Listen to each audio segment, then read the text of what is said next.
When we look at a case like this, let's look at the data that are available in terms of guiding treatment and our approach to caring for such patient.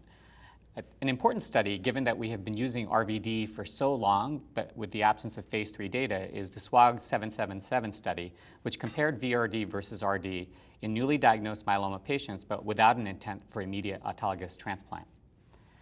And this was published in Lancet by Dury et al.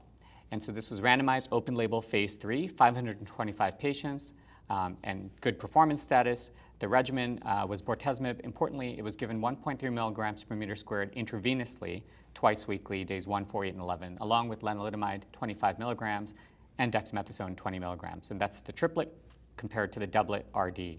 The primary endpoint here was progression-free survival. Now, while the median age was 63, this was, again, without the intent for transplant.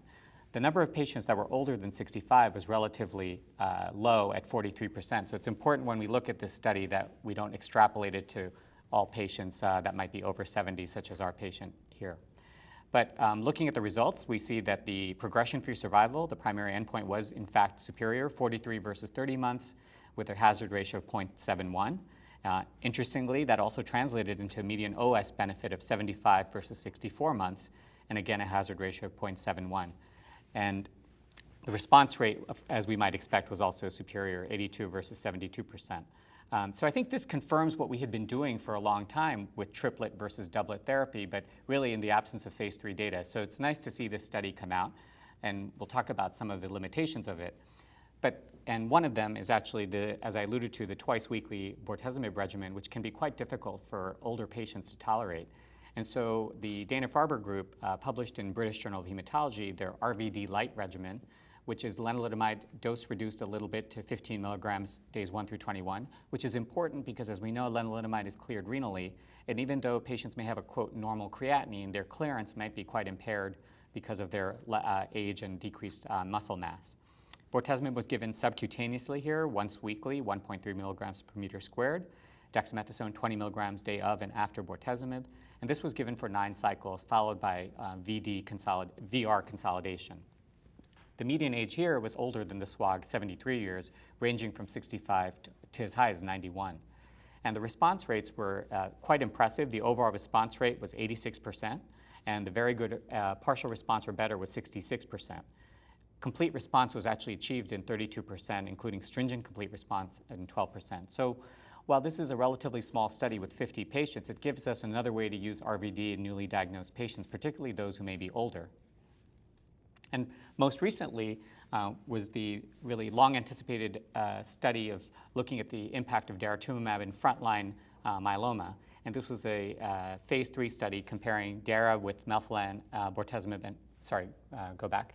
much anticipated study looking at frontline daratumumab. This is the quadruplet dara VMP, bortezomib, melphalan, and prednisone versus VMP.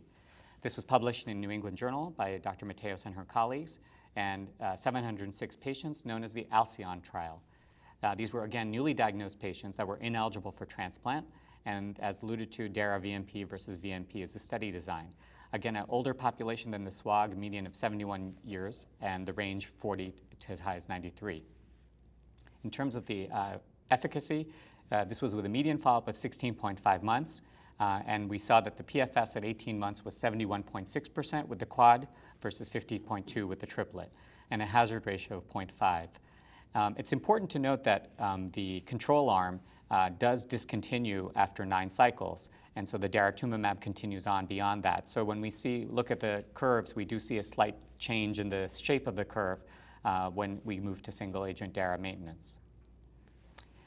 When we look at the forest plot for comparisons of various pre-specified subgroups, we can see that really across the board, including renal clearance, ISS stage, all of those favored the addition of daratumumab. In terms of safety, really we didn't see much difference in safety signal. Interestingly, and we can discuss this further, no significant difference in the rates of grade 3 and 4 neutropenia. And really, all the side effect profiles are essentially comparable in both arms. The one slight difference was the rate of infection. So grade 3-4 infection, 23.1% in the dara arm versus 14.7% in the control group. And we'll discuss some of the reasons for it, but probably in part this is the patient population, which clearly is present in both arms, but really perhaps the contribution of melphalan in conjunction with daratumumab.